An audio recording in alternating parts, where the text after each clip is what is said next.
जय हिंद दोस्तों, मैं हूं अनूप और आप सब लोग देख रहे हैं ग्लोबल कॉन्फ्लिक्ट हिंदी। दोस्तों, आप सबको पता ही होगा कि बीते कुछ सालों से इंडिया और अमेरिका के बीच में एक बहुत ही महत्वपूर्ण डिफेंस डील को लेकर चर्चा तो किया जा रहा है, लेकिन इस डील में दोनों देश आगे नहीं बढ़ पा रहा है। हालांकि अगर देखा जाए तो इस डील के अंतर्गत दोनों देश ही तैयार है और अमेरिका भी भारत को ये हथियार बेचना चाहता है और भारत भी इस हथियार को खरीदना चाहता है, पर कुछ कारणों की वजह से ये संभव नहीं हो पा रहा है। और दोस्तों, अब अमेरिका को भारत की तरफ से और एक मैसेज देते हुए बताया गया है कि भारत ये जो हथियारों को खरीदना चाहता है ये भारत को चाहिए, पर असल में भारत जितने संख्या में पहले खरीदना चाहता था, अब भारत उतने संख्या में खरीदना नहीं चाहता है, बल्कि उससे थोड़ा कम संख्या में भारत इन हथियारों को खरीदना चाहता है। दोस्तों, आज के इस वीडियो में आप लोगों को बताऊंगा कि यह हथियार कौन सा है और इतने महत्वपूर्ण हथियार होने के बावजूद भारत की तरफ से अचानक ऐसा क्या हुआ कि कम संख्या में इन हथियारों को खरीदने का रिक्वेस्ट रखा जा रहा है। अब दोस्तों, ये हथियार है MQ-9 reaper unmanned aerial vehicle. आप सब लोगों को पता ही होगा कि बीते कुछ सालों से इंडिया और अमेरिका के बीच में MQ-9 रीपर अनमैन एरियल व्हीकलों को खरीदने को लेकर एक चर्चा चल रहा है और एक तरीके से एक समय ऐसे भी था जब दोनों देश ही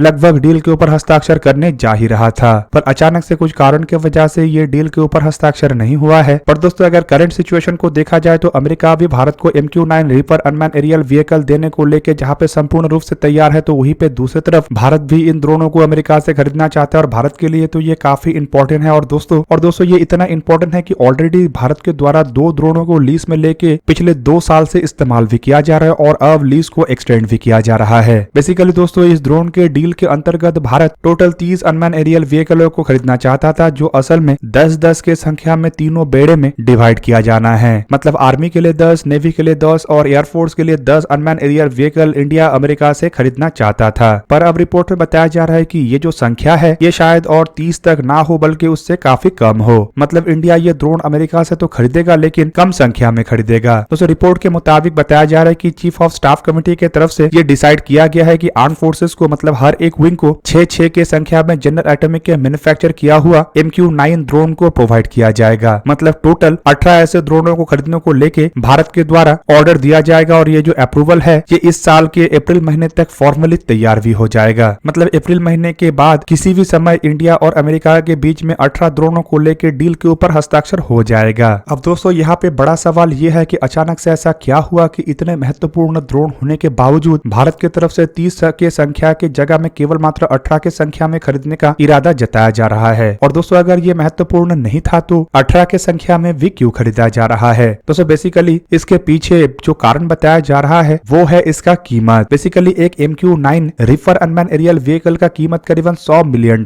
है। मतलब 30 ड्रोन के लिए भारत को करीबन $3 बिलियन खर्चा करना पड़ता, जबकि अगर 18 ड्रोनों को खरीदा जाता है तो कम से कम भारत को $1.8 बिलियन अब खर्चा करना पड़ेगा। दूसरी तरफ दोस्तों, ये जो ड्रोन है इसे लेके एक तरीके से आर्म फोर्सेस के बीच में मतभेद भी था और इसी कारण ये ड्रोन के डील एक तरीके से डिले हो रहा था। रिपोर्ट के मुताबिक इंडियन नेवी इस तरीके के ड्रोनों को हासिल करने को लेके जहाँ पे काफी अधिक पॉजिटिव है। मतलब नेवी इस तरीके के ड्रोनों को अपने बेड़े में चाहता है ताकि नेवी के ताकत को बढ़ाया जा सके, तो वहीं पे आर्मी और एयरफोर्स फिलहाल नेवी के विचारों के साथ नहीं है और आर्मी और एयरफोर्स इस तरीके के ड्रोनों को कीमत देखते हुए नहीं चाहता है। दोस्तों, इसका मतलब ये नहीं कि आर्मी और एयरफोर्स को ऐसे ड्रोनों का आवश्यकता नहीं है या फिर ये जो ड्रोन है ये आर्मी और एयरफोर्स की आवश्यकताओं को पूरा नहीं कर सकता, बल्कि आर्मी और एयरफोर्स का कहना है कि इससे काफी कम लागत में अन्य ड्रोनों को हासिल किया जा सकता है जो आर्मी की आवश्यकताओं को पूरा कर सकेगा। और ऊपर से इस प्रोजेक्ट में जो इतने अधिक अमाउंट को खर्चा किया जाना है, इस अमाउंट को आर्मी और एयरफोर्स के अन्य इंपॉर्टेंट प्रोजेक्टों में लगाया जा सकेगा। जैसे कि एयरफोर्स के लिए अपने गिरते हुए स्ट्रेंथ को देखते हुए अपने बेड़े में फाइटर एयरक्राफ्टों को शामिल करना काफी आवश्यक है और जिस लागत में ये ड्रोनों को परचेस किया जा रहा है उस लागत में तो एयरफोर्स अपने बेड़े में फाइटर एयरक्राफ्टों को भी शामिल कर सकता है।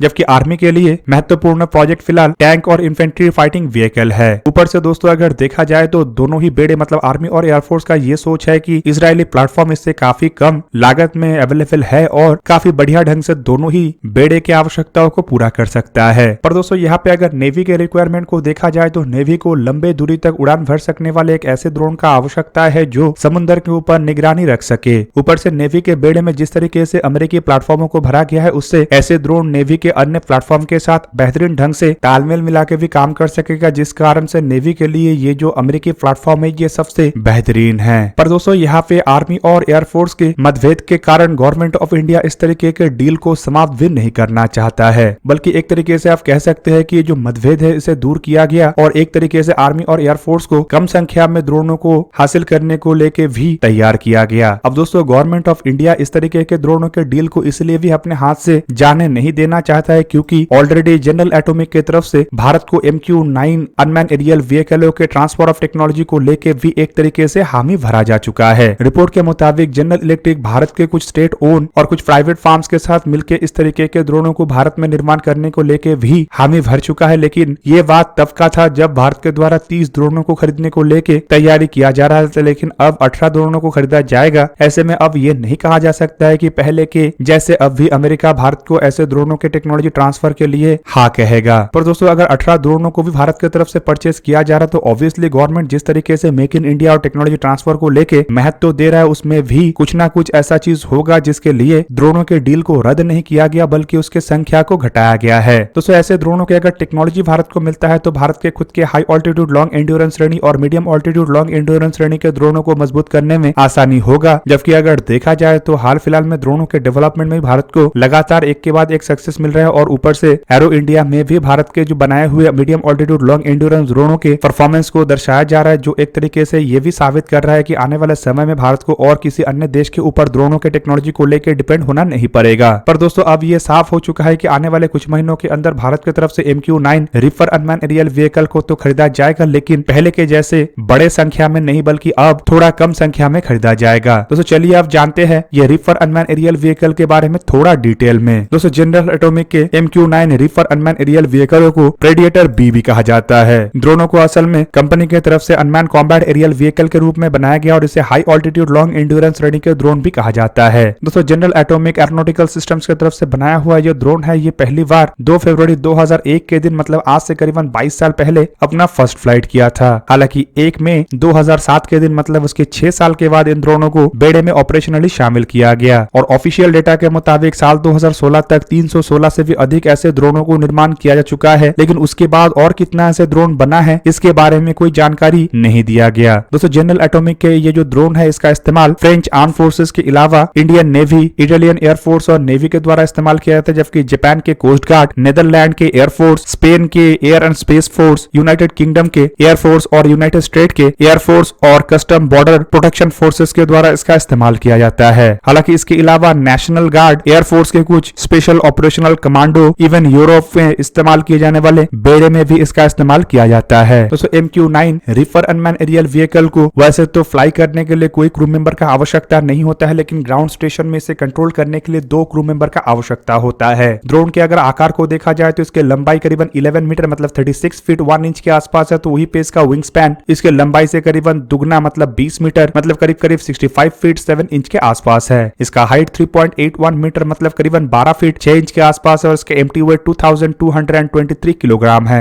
ड्रोन के maximum take off weight 4760 kilogram है, तो वही पे इसके फ्यूल कैपेसिटी 1800 किलोग्राम के आसपास है। ड्रोन के पेलोड क्षमता 1700 किलोग्राम के आसपास है और उसमें भी इंटरनली 360 किलोग्राम और एक्सटर्नली 1400 किलोग्राम है। ड्रोन में एक हॉर्नवेल TPE 33110 टर्बोप्रॉप इंजन का इस्तेमाल किया गया है और दोस्तों ये जो इंजन है ये 900 हॉर्स पावर या फिर कहे तो 671 किलोवाट पावर जनरेट कर सकता है। ड्रोन के अगर परफॉर्मेंस को देखा जाए तो इसके maximum speed 482 kilometre per hour और क्रूजर स्पीड करीबन 313 किलोमीटर पर आवर है। रेंज इसका करीबन 1900 किलोमीटर है और एंड्योरेंस वो भी फुल लोड के साथ करीबन 14 आवर्स है। ड्रोन के सर्विस सीलिंग मतलब ऊंचाई में जाने का क्षमता 15 किलोमीटर से भी अधिक है, मतलब करीब करीब 50,000 फीट के भी अधिक ऊंचाई में ये ड्रोन जा सकता है। पर इसकी ऑपरेशनल ऑल्टीट्यूड इसका आधा मतलब करीबन 7.5 किलोमीटर या फिर कहे तो 25,000 फीट के आसपास है। दोस्तों इस ड्रोन में टोटल 7 हार्ड पॉइंट है जिसके सहारे ये कई तरीके अलग अलग हथियारों को कैरी कर सकता है और दोस्तों इन हथियारों में AGM-114 हेलफायर जैसे मिसाइल से शुरू करके GBU-12 POA-2 laser guided bomb, GBU-38 joint direct attack munition, air to air stringer missile से शुरू करके MBDA के बिमस्टोन मिसाइल, इवन यूके के वेरिएंट में कुछ अन्य यूके के हथियारों को भी लगाया गया है। इसके कुछ फ्यूचर वेरिएंट में अमेरिका के द्वारा M9X ब्लॉक 2 साइडवाइंडर मिसाइलों को भी लगाने का तैयारी किया जा रहा है। तो दोस्तों ये था आज का वीडियो। अगर आपको वीडियो अच्छा लगा तो लाइक कीजिए और मेरे चैनल को सब्सक्राइब कीजिए और साथ में बना हुआ बेल आइकन को भी प्रेस कर दीजिए ताकि आप मेरा वीडियो देख पाए सबसे पहले। जय हिंद।